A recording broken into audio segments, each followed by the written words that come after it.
Hola, ¿qué tal? ¿Cómo andan? Bienvenidos. Aquí estamos en tercera edición, en este día particular, Día del Periodismo, de periodistas que estamos celebrando aquí, haciendo nuestro trabajo como todos los días. Hoy una colega que nos abrazamos en la celebración que nos hizo aquí la presidencia de la Cámara, a quienes agradecemos mucho que todos los años reúnan a los colegas alrededor de, bueno, un saludo, un mimo, un encuentro, una tarea muy constante y permanente que hacemos aquí, no solo los acreditados, sino también quienes cotidianamente circulan por la Cámara. Y decía justamente, es todos los días el Día del Periodista, así que no solo queremos que nos saluden hoy, sino todos los días del año, porque aquí estamos haciendo nuestra tarea con un año complicado para la prensa, para la libertad de expresión. Hubo mucha denuncia también a partir del nivel de precarización que tiene nuestra actividad y que, bueno, sufrimos también las situaciones de censura que se viven y la violencia verbal que por estas horas también muchos periodistas están denunciando a partir de cuentas oficiales. Así que en este contexto se celebra un Día Más del Periodista, donde también ponemos en valor la libertad de expresión y el derecho de las audiencias a tener información verídica y respetando sobre todo los derechos humanos. Y con este saludo les doy la bienvenida a mis dos colegas en el día de hoy, mis amigos Claudio Mardones, Gonzalo Solobarrieta. Bienvenidos, buenas tardes. Muy buenas tardes Amanda, muy buenas tardes Gonzalo, feliz Día del Periodista, un saludo para todos nuestros colegas y sí, efectivamente, hoy transitando viernes 7 de junio, Día del Periodista y naturalmente lo vamos a honrar de la mejor manera posible y es abordando la realidad parlamentaria hoy. Exactamente, hay citación ya para el 12 de junio para la actividad en el Senado para debatir la ley bases y el paquete fiscal. Gonza, bueno, buenas tardes, feliz día también. Buenas tardes y feliz día para Claudito, para vos, Aman, y para todos los colegas que hacemos este canal Diputados Televisión. Y como siempre, vale la pena decir, no solamente mirar nuestro ombligo, es mirar el cuerpo de la Argentina en este sentido respecto al rubro. Cada uno con su lucha, con su momento y esperando por siempre mejoras en esto que llamamos nosotros el periodismo y como siempre con conflictos o por el salario, discusiones y demás, pero sí, bueno, que siempre todo vaya mejor.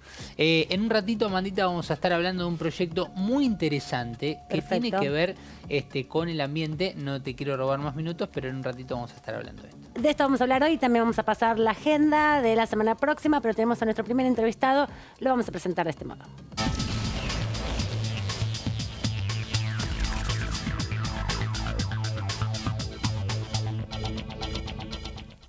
Le agradecemos a Agustín Domingo, diputado de Juntos Somos Río Negro, por este minutito aquí en tercera edición, cerrando la semana. Una semana que pareciera que no, pero hubo mucha actividad parlamentaria, mucha actividad política, una media sanción en el recinto el día martes. ¿Cómo está, diputado Domingo? Bienvenido y gracias por esta comunicación. Buenas tardes, Amanda. Primero que nada, muy feliz día. Claudio, Gonzalo, que están ahí en el piso también. Gracias, muchas gracias. Honrando la profesión trabajando, no podía ser de otra manera. Exactamente, es así, nos juntamos un poco a brindar, que siempre es un buen momento, viste que el periodismo y los brindis van de la mano. Quería aprovechar para, además de agradecerte, a pedirte una conclusión de lo que ha sido la media sanción que se alcanzó el día martes a última hora del día respecto a la modificación del haber jubilatorio, este ajuste que se está haciendo justamente para mejorar la condición de hoy de las jubilaciones, sobre todo las mínimas, que son las que se ven más afectadas por el incremento de los precios. ¿Cuál es la conclusión de todo ese trabajo que llevó tiempo antes de la sesión, pero también durante la sesión? Mucho trabajo para llegar a acuerdos entre los diferentes bloques. Sí, así es. Recordemos un debate que comenzó con la discusión de la ley base en sesiones extraordinarias, con un intento del oficialismo de obtener una delegación de facultades para por modificar discrecionalmente la fórmula previsional, y eso contó con la negativa mayoritaria de todos los bloques, por eso finalmente fue retirado.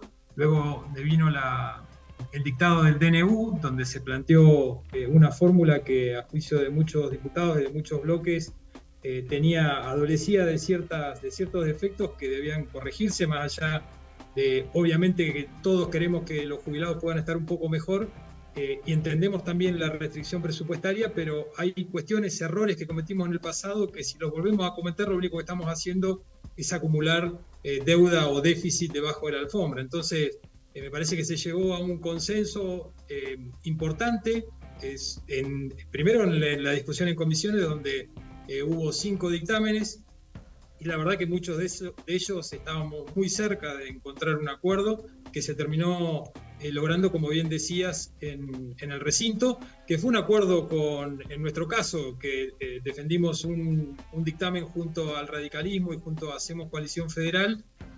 La verdad es que estaba tan cerca de lograr un acuerdo con un dictamen del PRO como con un dictamen de Unión por la Patria, y entendemos que es un dictamen que tiene un costo fiscal que es muy razonable, como te decía, que va a prevenir deudas que se van a ir acumulando a futuro. Sí. Recordemos cuando algunos sectores critican los superávit gemelos que había en el gobierno de Kirchner y de Cristina, porque se decía que se estaban acumulando deudas con el sistema previsional, que en definitiva, si se hubiera calculado bien, no hubiera sido tal el superávit. Bueno, nosotros entendemos que ahora podría pasar lo mismo, que hay, tanto por la falta de empalme, los 8 puntos que faltan de enero, como por el hecho de no contemplar un incremento atado a los salarios, a la evolución de los salarios activos.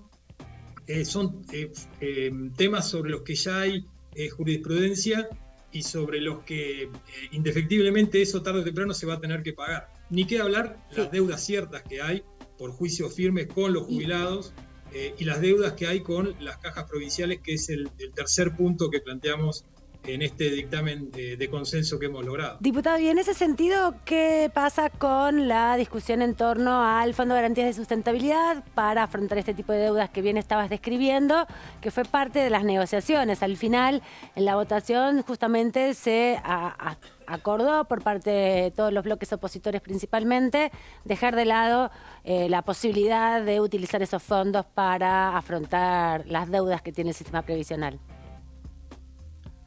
Bueno, sí, nosotros proponíamos que se usen esos fondos porque precisamente los fondos del Fondo de Garantía están para esto, para atender las obligaciones que tiene el Estado con los jubilados. Y tanto los juicios con sentencia firme como las deudas con las cajas provinciales, que no es ni más ni menos que deudas con los jubilados de las provincias, entran dentro del objeto que tiene el fondo. Hay recursos suficientes para hacer frente a esas obligaciones. Bueno, Unión por la Patria entendía que esto no era admisible por cuestiones más políticas, creo yo, que racionales, pero como los consensos se logran a partir de acuerdos y de ceder todos un poco, se llevó a un acuerdo de que los fondos saldrían de los recursos que van destinados al Fondo de Garantía, los recursos corrientes, pero no del stock de activos que tiene el fondo. Que en definitiva el dinero es fungible y termina siendo más o menos lo mismo, pero bueno, es el acuerdo que pudimos lograr. Perfecto. Y de acá en adelante esto va sentando otras perspectivas. Digo, el presidente plantea la posibilidad de un veto, todavía está pendiente la discusión sobre el DNU 7023 aquí en Cámara de Diputados. ¿Cómo analizás de acá en adelante, a partir de estos acuerdos que se han alcanzado en el seno de la oposición para, bueno, algunos puntos que también vienen siendo cuestionados por parte de bloques que tienen también referentes en el Senado de la Nación? ¿Ves alguna perspectiva para que se pueda retomar ese debate del DNU 7023? Bueno, ojalá que sí. La verdad es que fue un gran avance haber incluido el tema más controvertido que había en el DNU 7023, que es la reforma previsional. Yo entiendo que ahora, si finalmente sale la ley base con si se quiere ese capítulo, si se quiere reducido o acotado de reforma laboral, el gobierno debería retirar el capítulo del DNU, que está cuestionado además por la justicia, y aceptar que lo que se pudo lograr fue lo que se logró con el acuerdo del Congreso. Y eso creo que destrabaría mucho el tratamiento si eventualmente llega a tratarse en la comisión bicameral o si se llega a tratar en diputados. Perfecto. Y quería preguntarte por la semana próxima. También quedan pendientes para adelante algunos proyectos. ¿Cómo vas viendo también la discusión respecto? Bueno, hay temas de seguridad, hay temas también que tienen que ver con el financiamiento educativo, las universidades. Fue un tema ríspido y una opinión también respecto a la definición que tomó el Congreso de no interpelar a la ministra Petrovelo, pero sí circularle una invitación para la Comisión de Salud. ¿Te pareció que fue oportuna esa discusión dentro del recinto, que es parte del debate que también se da entre lo que pasa dentro del Congreso y fuera del Congreso? Sí, obviamente, siempre es válido el debate que se da sobre las cuestiones que son públicas y que atienden los distintos ministerios del Gobierno Nacional, y que los ministros puedan acercarse al Congreso a dar explicaciones siempre es sano, porque las discusiones se dan de cara a la sociedad y hay dudas razonables que tenemos los diputados sobre cómo se está llevando a cabo una política en relación a los más necesitados, que uno puede entender o no las razones, pero cuando se producen cambios tan significativos en ciertas políticas, siempre es bueno escuchar a la voz de los funcionarios del Ejecutivo que las están llevando adelante. Y respecto a las discusiones que se vienen, creo que hay un hilo conductor, ¿no?, en todos estos temas: el financiamiento educativo, la fórmula previsional, el FONID, los subsidios al transporte, que es la falta de discusión que tuvimos sobre el presupuesto 2024. Todos estos temas, cuando el presidente critica que no decimos de dónde salen los recursos, bueno, la oportunidad para discutir gastos y recursos, políticas de gasto y dónde salen los recursos, es la discusión del presupuesto. Este gobierno nos privó la posibilidad de discutir un presupuesto 2024 porque recondujo el 2023, con lo cual estamos con un presupuesto totalmente desactualizado, y eso hace que ocurran cosas como el financiamiento universitario, que no se salga a tiempo, el Ejecutivo no está saliendo a tiempo con la respuesta a esos presupuestos desactualizados. La verdad es que la sesión o el tratamiento en comisiones de ese proyecto, si hubiera habido una actitud más proactiva del gobierno, nunca se hubiera dado.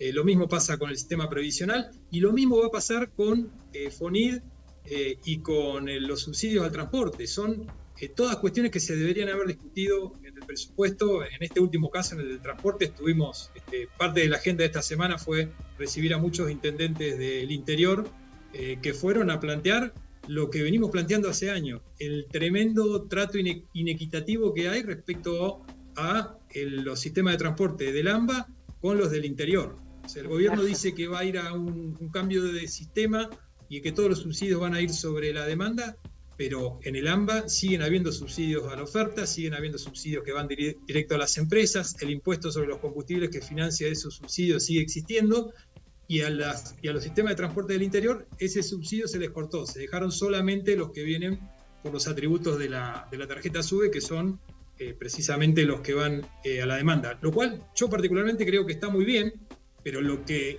no está bien es que se siga discriminando a los sistemas de transporte del interior, claro, y que en el interior tengamos que pagar el boleto el triple de lo que se paga en el Gran Buenos Aires, es decir, exactamente igual que en la gestión anterior. Y diputado, en ese sentido, en la gestión anterior, que en algún momento se prorrogó el presupuesto, también recuerdo que en el 2020 se prorrogó el presupuesto del año anterior, y luego a mitad de año se elevó al Congreso de la Nación una reconducción del presupuesto nacional. ¿Tienen la expectativa? ¿Han conversado con el oficialismo a ver si en algún momento está previsto que venga a la Cámara de Diputados un adelanto del presupuesto, por lo menos un presupuesto reconducido para la mitad del año de lo que queda, o ya hay que esperar recién hasta septiembre para ver qué pasará el año próximo?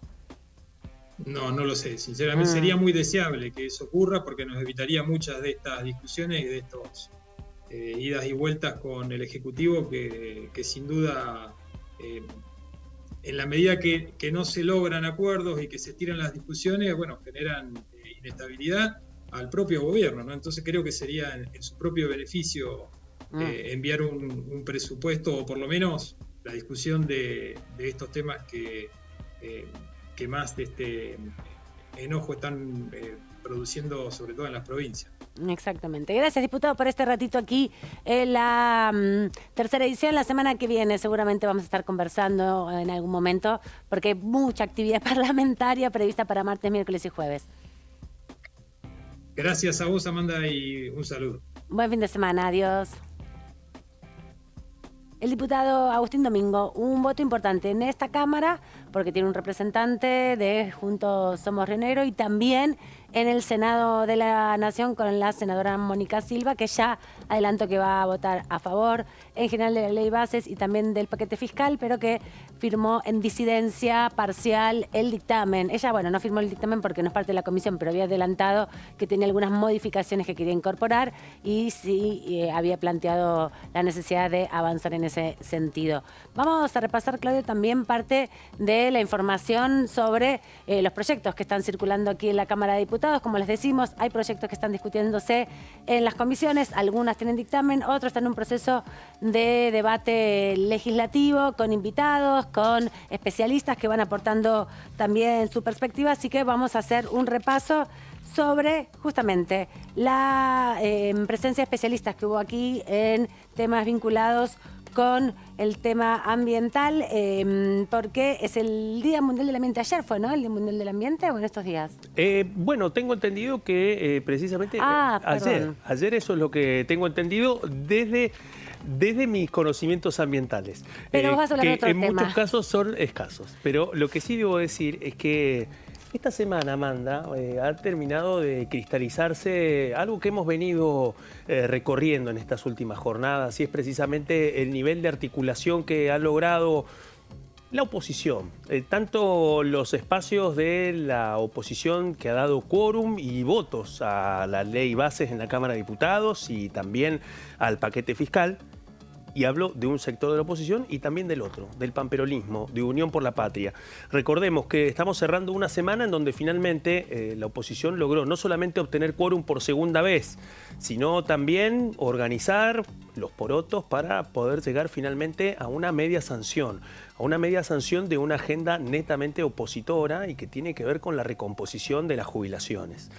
Repasando, estamos hablando de 162 votos afirmativos, 72 negativos y 8 abstenciones. Toda una foto importante, porque si hay que preguntarse sobre 2/3, bueno, hubo 2/3 de los presentes que votaron finalmente uno de los 5 dictámenes que estaban en danza en torno a una recomposición de las jubilaciones, un cambio en la ley de movilidad jubilatoria. ¿Qué es lo que vamos a compartir con ustedes en estas placas, en este informe?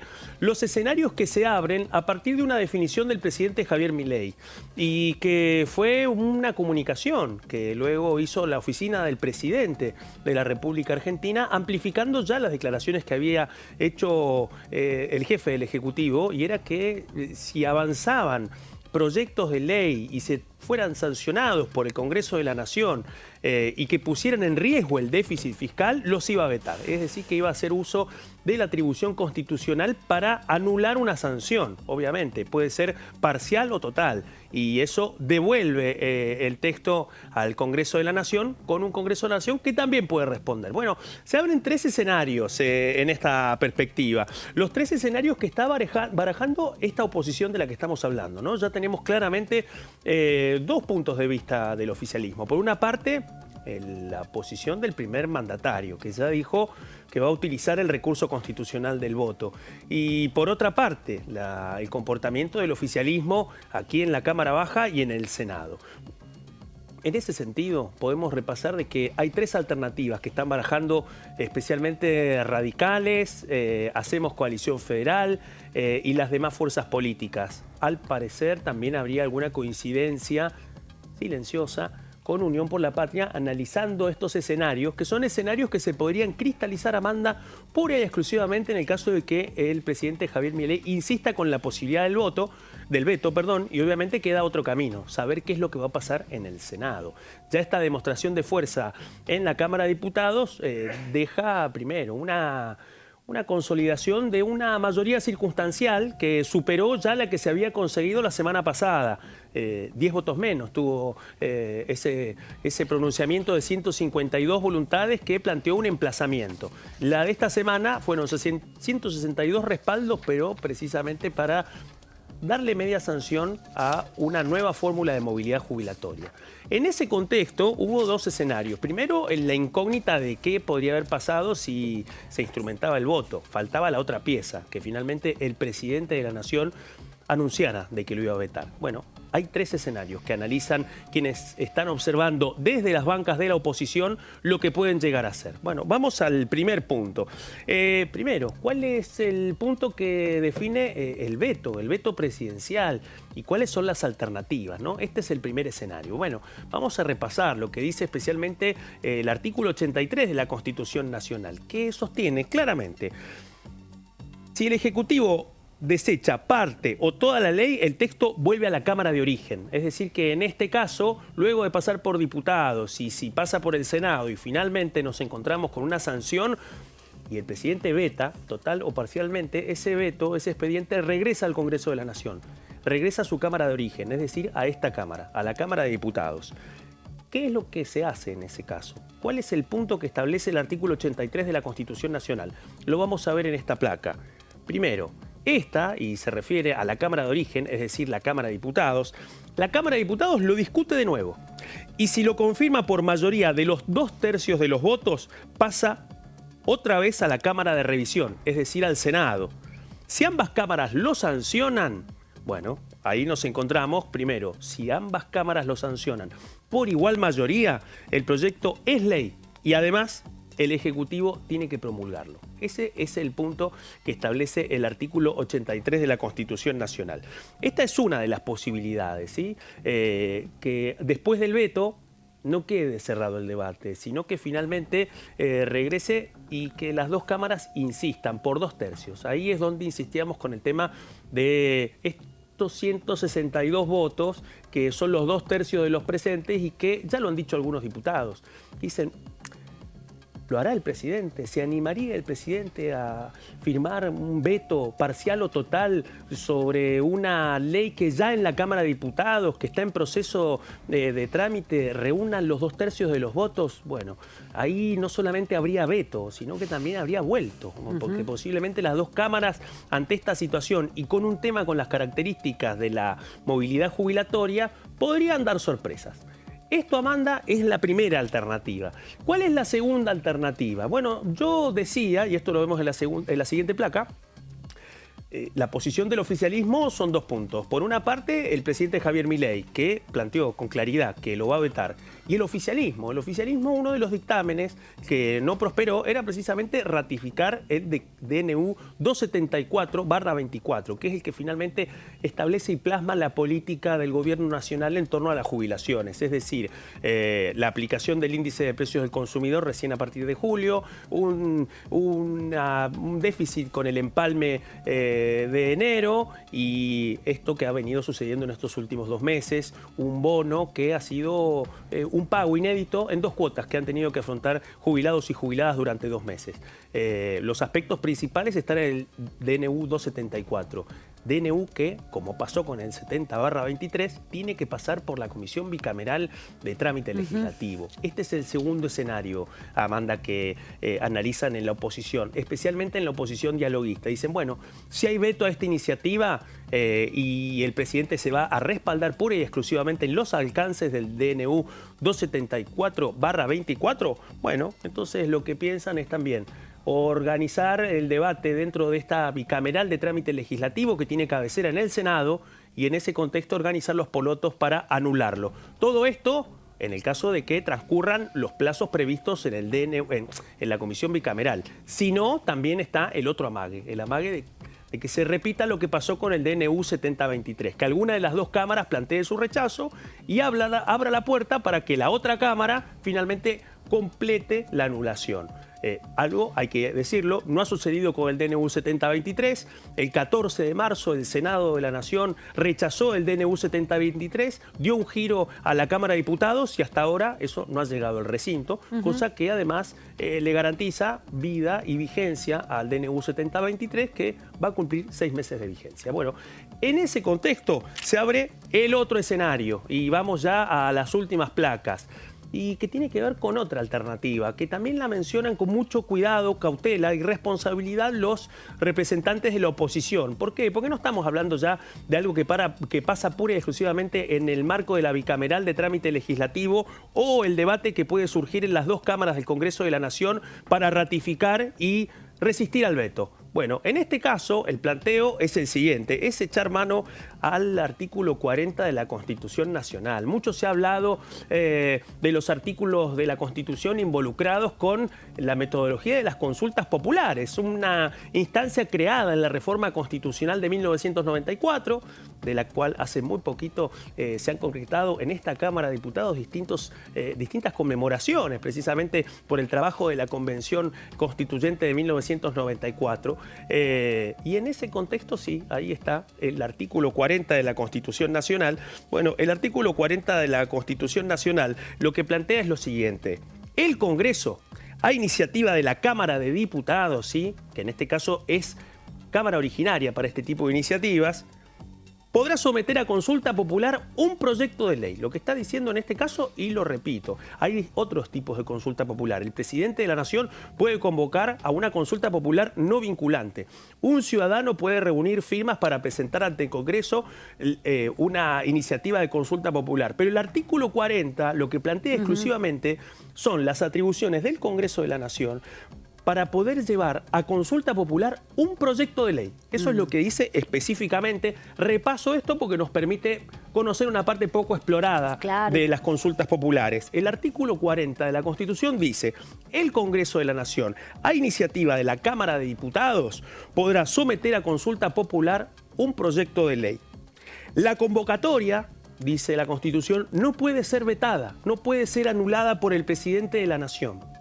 Y ahí se suma esta definición, y esto tiene que ver con la última placa, y esto es una línea que implica una advertencia también para el Ejecutivo. ¿Por qué? Porque el voto afirmativo del proyecto por el pueblo de la Nación lo convertirá en ley y su promulgación será automática. Así que ahí nos encontramos con esta particularidad del artículo 40. ¿Qué es lo que decían en estos días algunos diputados y diputadas? Decían, bueno, sería bueno que algún funcionario de la Casa Rosada repase un poquito el artículo 40 de la Constitución Nacional y recuerde que las instancias de la consulta popular no pasan pura y exclusivamente como una atribución del Poder Ejecutivo ni de un ciudadano o una ciudadana, sino también está esta posibilidad, insisto, de que un proyecto de ley pueda ser llevado a una consulta popular convocada por el Congreso de la Nación, con la Cámara de Diputados como Cámara originaria, y que además esa convocatoria no puede ser anulada a través de un veto, y que en el caso de que esta consulta popular con características plebiscitarias tuviera un resultado, un sí, finalmente eso hace que tenga que ser promulgada. Y ahí se plantea otra tensión entre el Congreso de la Nación y la Casa Rosada, el Poder Ejecutivo. Estas son las tres alternativas, Amanda, que baraja la oposición en este momento. Claro. Por una parte, ante un eventual veto, en el caso de que prospere el giro de diputados al Senado y en el Senado también haya una mayoría que lo sancione y que esta fórmula jubilatoria nueva sea transformada en ley, está la posibilidad del veto. Luego está la posibilidad de que las dos cámaras del Congreso de la Nación lo ratifiquen, ¿sí? También, ahí los 2/3. La segunda posibilidad, la comisión de DNU y que anulen el DNU 274. Y la tercera posibilidad, el artículo 40 de la Constitución Nacional. Ese costado tan poco conocido del instrumento de las consultas populares que, hay que decirlo, en la Convención Nacional de 1994 llevó adelante uno de los debates más ricos de esa convención. Efectivamente, y no se ha explorado fuertemente en la Argentina, es una deuda pendiente y siempre una amenaza latente, ¿no?, cuando no hay acuerdos entre los principales factores y expresiones políticas en el Congreso. Nos vamos rápidamente a la pausa, volvemos que tenemos más para compartir con ustedes. Ahí volvemos.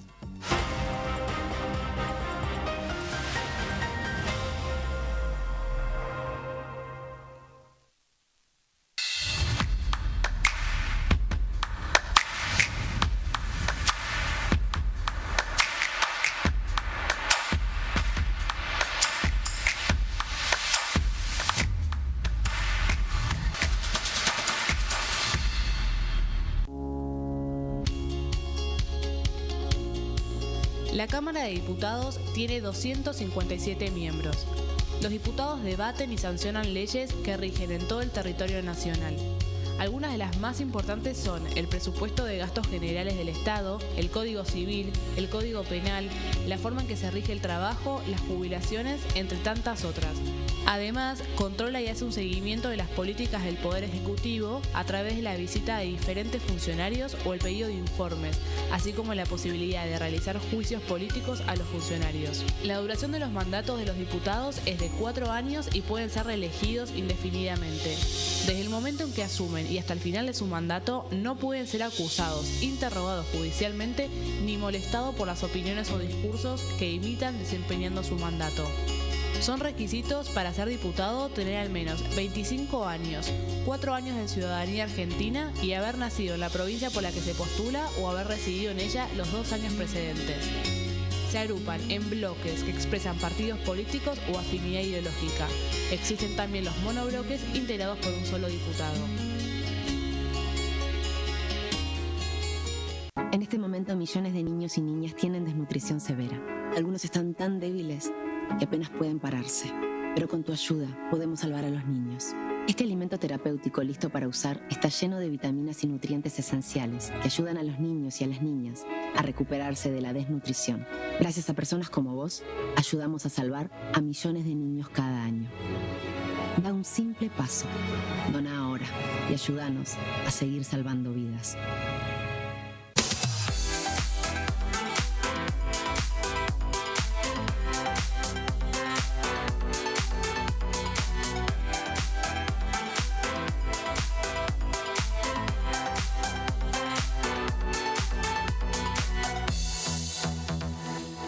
Dengue, Zika y chikungunya. ¿Cómo protegerte de la picadura de mosquitos? Para prevenir el dengue, Zika y chikungunya, evita que el mosquito te pique. Usar repelente siguiendo las indicaciones del envase. Cubrí brazos y piernas con ropa clara.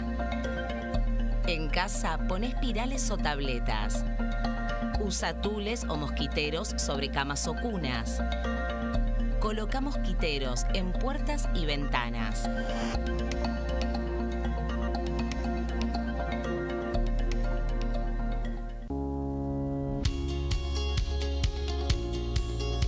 Cuando un proyecto de ley ingresa a la Cámara de Diputados, ya sea creado por un legislador, enviado por el Poder Ejecutivo o producto de una iniciativa popular, se trata primero en las comisiones correspondientes para luego ser tratado en el recinto por los diputados.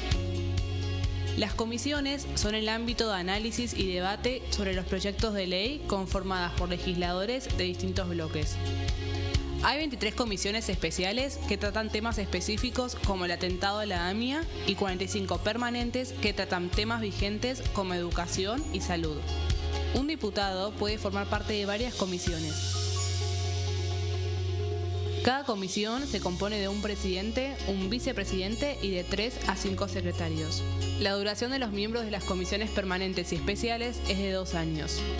Para que la comisión funcione debe tener quórum, es decir, un mínimo de 15 y un máximo de 31 a 49 diputados.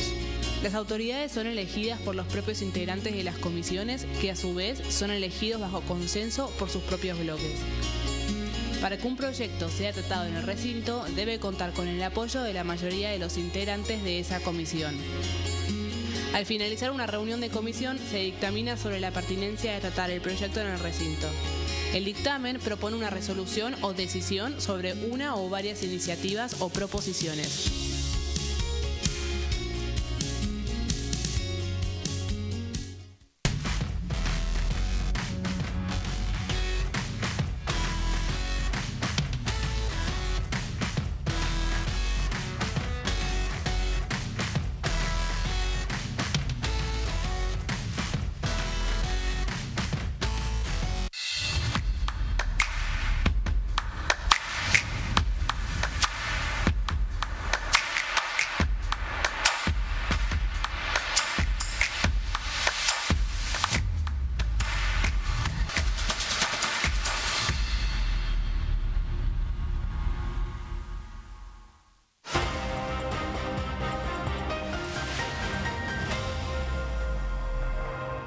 Y hace minutos hablábamos con Claudio Mardones, que ha sido el Día Internacional del Medio Ambiente, y por eso vamos a estar hablando en este bloque un poco de algunos proyectos que tienen que ver con el ambiente, que son preocupaciones que traen los diputados de la Nación. Y Gonza, nos trajiste un proyecto de ley que busca también mitigar un poco los efectos de los gases. Exacto, Aman, porque hay una propuesta del diputado de la provincia de Neuquén, justamente como lo vemos ahí, de Pablo Todero, que es del bloque de Unión por la Patria, que tiene un acompañamiento bastante interesante en cuanto a la cantidad de diputados que se han sumado a esta iniciativa, que es justamente la disminución de la emisión de los gases contaminantes en el transporte público. Este es un proyecto que ha presentado un poco también en consonancia con lo que sucedía en el mes de abril de este mismo año, cuando justamente había presentado una iniciativa Darío Martínez, un legislador, diputado provincial de Neuquén, un proyecto similar para que básicamente los colectivos y los transportes de pasajeros pasen justamente al GNC. Darío Martínez, diputado provincial, ha sido diputado nacional, claro, ha sido secretario de Energía también de la Nación, así que tiene mucho conocimiento también de esta materia. Tiene mucho conocimiento y además tiró datos claves dentro de la presentación de esta iniciativa que apunta básicamente a el transporte público en Neuquén. Aclaramos las diferencias. Este proyecto de Pablo Todero aplica para todo el país. Claro. Es un proyecto a nivel nacional. La propuesta de Darío Martínez en Neuquén, pero digo, va en consonancia porque fíjense que va todo de la mano, es para justamente la provincia neuquina, que tiene obviamente un fuerte compromiso con el gas natural vinculado también a Vaca Muerta. Y algunos datos que llaman la atención, ¿no? Por ejemplo, que se puedan ahorrar 4.500 millones de pesos durante un año, por ejemplo, para lo que significa el pasaje, porque esto abarataría mucho los costos. También hablan de las 750 toneladas que se pueden llegar a ahorrar o disminuir justamente en cuanto a la contaminación por el óxido de carbono. Bueno, hablamos justamente de economía, pero sobre todo de ambiente. Como dice ahí, el objetivo es el ambiente sano, y este proyecto, que volvemos a hablar justamente del de Pablo Todero, bueno, tiene que pasar aquí en la Cámara de Diputados por las dos comisiones que veíamos allí. En Recursos Humanos también, lógicamente. Bueno, en este momento vamos a continuar con el repaso de esta iniciativa, que obviamente se avala, se apoya en el artículo 41 de la Constitución Nacional, que es justamente lo que se propone, como bien decía Claudio, no solamente fuera del aire recién, de lo interesante que es leer la Constitución Nacional para entender muchos de los proyectos e iniciativas, sino también lo que mencionaba al aire. Fíjense las cositas que tiene dentro, y para aquí vamos con más características. Esto se aplicaría una vez que se promulgue la ley, pasando obviamente por la Cámara de Diputados y después por el Senado, a conglomerados urbanos de no menos de 200.000 habitantes, ¿no? Obviamente que aquí hablamos de las grandes urbes. Aquí lo que aclara dentro del proyecto es que justamente tras su sanción, la idea es que las flotas de estos transportes públicos pasen justamente en un transcurso desde la sanción durante 10 años a GNC. Esa es justamente la misión, la importancia, y por eso traía también la iniciativa de Darío Martínez específicamente para la provincia de Neuquén. Recordamos de nuevo, esta propuesta que estamos contando es a nivel nacional. Y también la otra alternativa es que pueda ser GNC o combustible menor o igual, o que básicamente que tenga menor o igual emisión de gases contaminantes, como alternativas. Vamos a seguir con las placas para continuar con el desarrollo y poder entender este proyecto. Bueno, se le propone que a aquellas empresas justamente concesionarias de los servicios públicos de transporte de pasajeros urbanos y suburbanos tengan un plan progresivo. ¿Qué significa este plan progresivo? Bueno, que en cada año que pasa, cada temporada que pasa, deban demostrar una renovación de la flota mínima de 10% de todas las unidades. Por eso hablamos de progresividad, de a poquito, porque esto no se hace de un día para otro.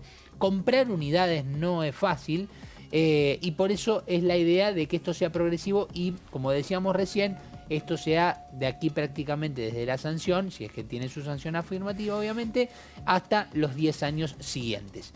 Y además obviamente las condiciones previstas que decíamos recién, que estas flotas pueden tener justamente o menor cantidad de gases contaminantes o igual que la del GNC. Recuerdo que también se estaba planteando hace algunos años atrás, en la gestión anterior, todo un trabajo para que justamente se reemplace por energía eléctrica el parque automotor, ¿no? Que había todo un programa, que se había hecho la primera etapa con un acuerdo con las automotrices para invertir durante 10 años en la tecnología y el desarrollo de la industria automotriz, y que el plan siguiente era avanzar hacia una renovación total del parque automotor. Quedó pendiente ese debate. ¿Te acordás? Parte de los que había impulsado en su momento el ministro Culfas cuando le tocó estar enfrente de las carteras de desarrollo productivo. Desarrollo y también productivo. estaba con el oxígeno, con el hidrógeno verde. Hidrógeno verde, los proyectos de movilidad también, Exacto, electromovilidad, exactamente, totalmente. De ahí emana también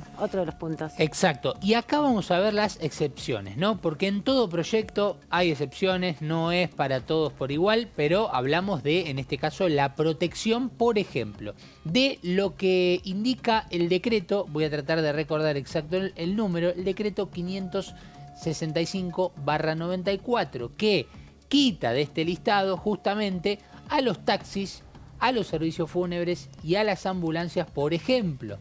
Son 3 puntos que exceptúa justamente lo mencionado recién, y después también, además, el punto B y el C, que es justamente aquellos transportes públicos de alquiler de no más de 5 personas. Entiendo que aquí también ingresan las aplicaciones, los remises, las remiserías.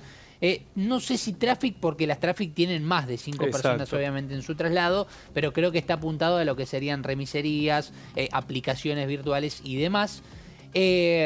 Salvo, como dice ahí, en el ámbito portuario de jurisdicción nacional, eso no está exceptuado y debiera tener justamente GNC o algún otro combustible que emita o igual o menor cantidad de gases contaminantes. Transporte de pasajeros en localidades sin servicios de gas natural en red. Y también aquí lo que vemos es algo muy interesante y algo un poco de lo que mencionabas vos recién. Aquellos vehículos, por ejemplo, que estén funcionando a través de energía eléctrica, biocombustibles u otras con menor emisión de estos gases contaminantes. Un proyecto totalmente interesante que posiblemente cuando tenga su tratamiento en las comisiones vaya a tener mucho debate y sobre todo, como siempre, con la estadística en mano. Exactamente, temas que quedan pendientes para ser debatidos en el contexto de la Comisión de Recursos Naturales, que lo último que había logrado avanzar tenía que ver con un dictamen sobre la ley de humedales y que quedó pendiente. Quedaron 2 dictámenes, perdió estado parlamentario por el recambio de la Cámara, pero hay que retomar estas discusiones. Por ahora no ha habido reunión de la Comisión de Recursos Naturales para avanzar en estas iniciativas. Hay muchas en línea para trabajar por presentación de los diputados y las diputadas. Veremos qué pasa en las próximas semanas. Pero decíamos que se conmemoró el Día Mundial del Ambiente y hubo una actividad aquí en la Cámara de Diputados con varios representantes de diferentes bloques parlamentarios y además autoridades de la Casa que estuvieron recibiendo a invitados en el marco de la conmemoración del Día Mundial del Ambiente, en conjunto con la Oficina de Transparencia y Acceso a la Información Pública de la Cámara de Diputados. Estamos viendo justamente las fotos. Se realizó un encuentro en el que confluyeron, como decíamos, legisladores, especialistas en ambiente y también directores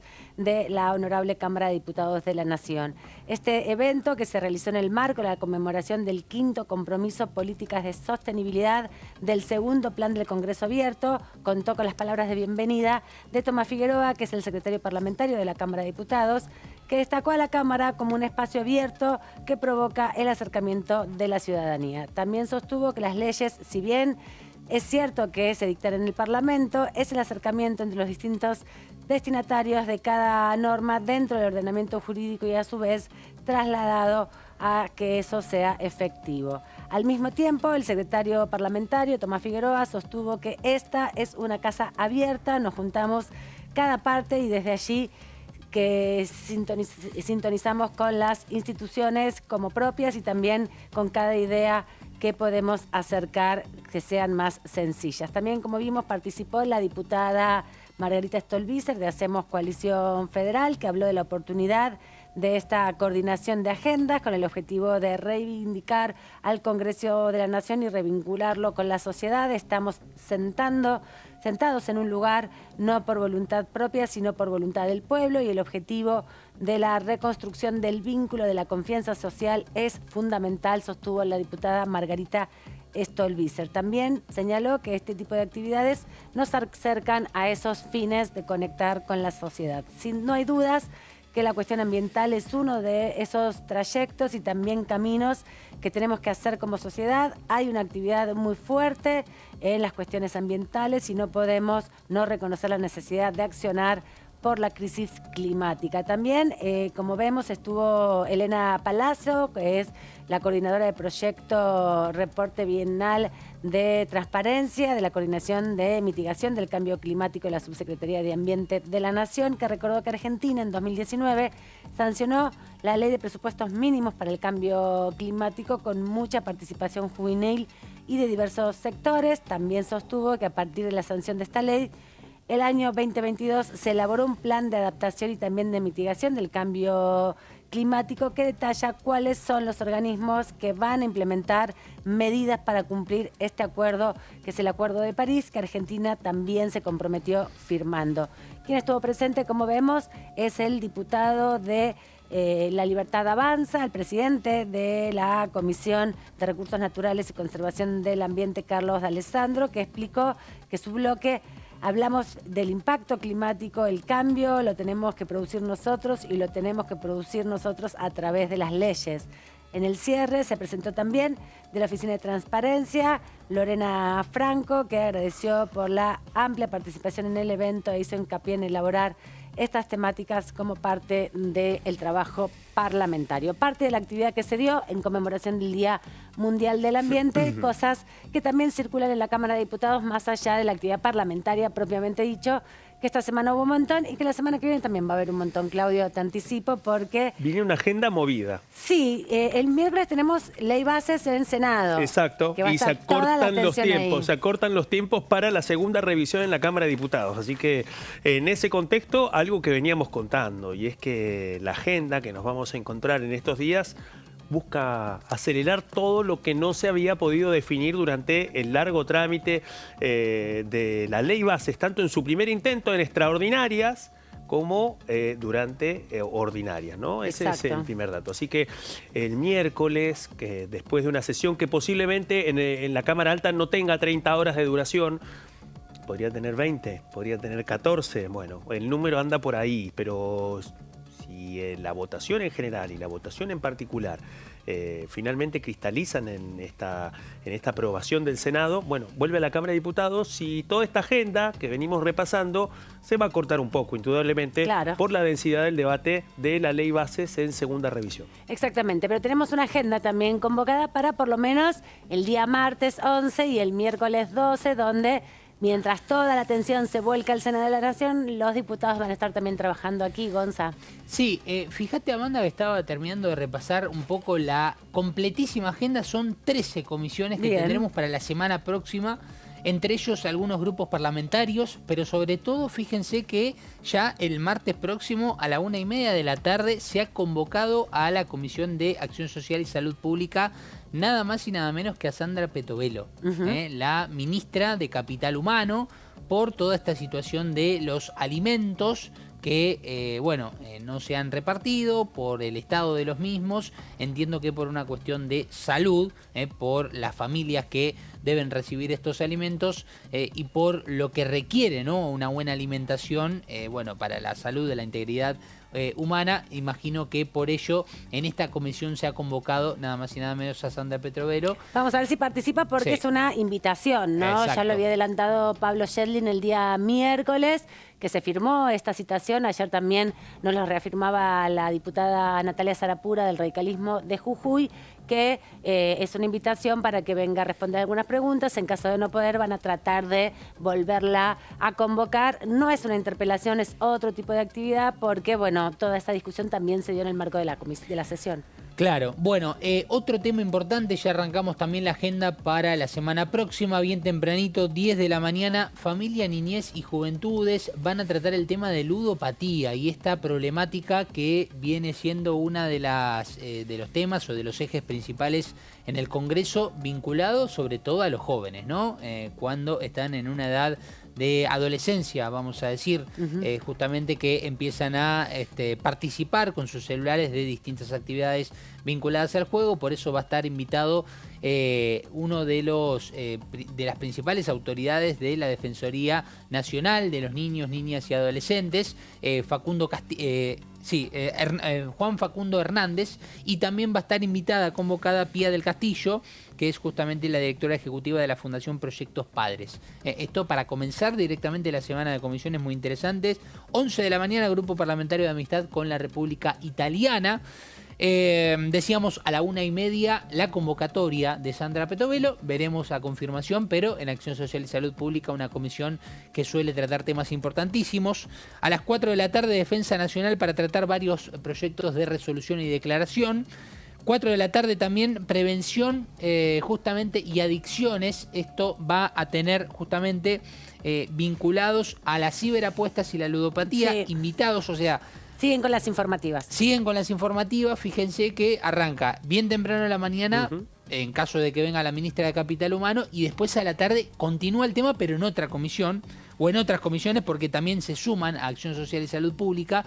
Me da la impresión de que aquí se espera la presencia de la ministra, se va a continuar con el debate y posiblemente se quede sentado en la mesa con algún impasse Acción Social y Salud Pública, para que después se sumen legislación general, comunicaciones y la comisión de adicciones y la lucha contra el narcotráfico, que van a estar presentes en esta reunión. A las 5 de la tarde se va a reunir la Comisión de las Personas Mayores, nada más y nada menos. Fue invitada, por ejemplo, la subsecretaria de Seguridad Social de la Secretaría de Trabajo, Empleo y Seguridad Social del Ministerio de Capital Humano, Alexandra Biasuti, entre otros. Hay muchos invitados justamente, lo que va a ser un largo debate también. Ya pasando al miércoles, sí. ¿No? Vivienda se va a reunir a partir de las 12 en el mediodía, justamente del miércoles. Invitados organizaciones de sociedad civil que van a exponer justamente sobre varios temas vinculados al suelo urbano, tierra pública, barrios populares, una lucha que siempre está latente dentro del Congreso. También al mediodía se va a reunir la Comisión del Mercosur, un tema que me parece quedó muy pendiente en su momento cuando se hablaba del vínculo de Javier Milei con Lula da Silva, por ejemplo. Recordamos que se había compuesto esta comisión, pero no hablaron de otros temas y sobre todo de aquel viaje de Sandra Petovelo a Brasil, ¿se acuerdan? Está el diputado Mirabella de la provincia de Santa Fe, Unión por la Patria, como presidente de esa comisión. Nos había adelantado también la semana pasada que tenían previsto avanzar con algunos acuerdos y con lo que todavía queda pendiente, que no se ha resuelto, que es el acuerdo Unión Europea-Mercosur, que no termina del todo de saldarse, porque también en Europa tienen perspectivas muy diferentes entre los países que componen la Unión Europea. Sí, Francia sobre todo. Francia por sobre todo. Se empieza a cristalizar un poco algo que la canciller Diana Mondino se esperaba un poco. Recordemos que fue uno de los primeros destinos que recorrió la jefa del Palacio San Martín, una visita a París, la capital francesa, en un momento en donde también en el gobierno francés y especialmente en la Asamblea Nacional reconocieron de que están con grandes dificultades como para poder aprobar finalmente el acuerdo Unión Europea-Mercosur en un momento en donde la discusión agraria, especialmente en el país galo, está escalando a puntos de movilizaciones masivas que muchas veces han paralizado París. Ese es la otra cara de lo que está sucediendo en Europa en este momento. Una Europa que, insisto, por fuera de la discusión de un acuerdo Unión Europea-Mercosur, están a un paso de encontrarse con las elecciones legislativas europeas, esas elecciones que se realizan cada 5 años para renovar el Parlamento Europeo, compuesto por 700 escaños. Así que si imaginamos nuestro Congreso de la Nación, pensemos en el Parlamento Europeo, 700 bancas. Una locura. Es lo que se emuló acá con el Parlasur, ¿no? En su momento, que todavía queda pendiente porque desde el 2015, por primera vez que se eligió de manera directa, hubo discusiones sobre la remuneración de los parlamentarios del Parla Sur. Así que otro día lo podemos profundizar. Y hablando de remuneraciones, hoy, Sí. bueno, una alta fuente de la Cámara confirmó finalmente de que se va a avanzar en un aumento de las dietas de diputados en un contexto que podría ser de un 80%. No se conoce la resolución, pero sí lo que se sabe es que va a impactar en el ingreso, en el recibo de sueldo de los 257 integrantes de la Cámara Baja. Efectivamente, fueron cosas que se estuvieron rumoreando fuerte el día de la sesión y hoy, llegando ya a final de la semana, va confirmándose. Buen fin de semana, me están diciendo, así que se los repito a ustedes. Muchas gracias. Vos te quedás un ratito igual. Totalmente. Claudia, haciéndole el aguante a nuestro colega Fernando Fraquelli, que ya está aquí en las inmediaciones del estudio. Nos vemos el lunes. Por supuesto que sí. Descansá Muchísimas gracias. Si podés, y feliz día. Feliz día, Gonza. Nosotros sí nos vamos juntos ya. Yo me quedo a hacer dupla con Claudio. ¿Te quedás? Bueno, me voy yo sola. Para acompañarlo hasta que llegue precisamente el fin de semana. Excelente. Y nosotros entonces nos despedimos. Yo personalmente me despido hasta la semana que viene. Quédense aquí con Fernando Fraquelli. Y como ven, mis compañeros y su equipo para terminar la jornada de hoy. Chau.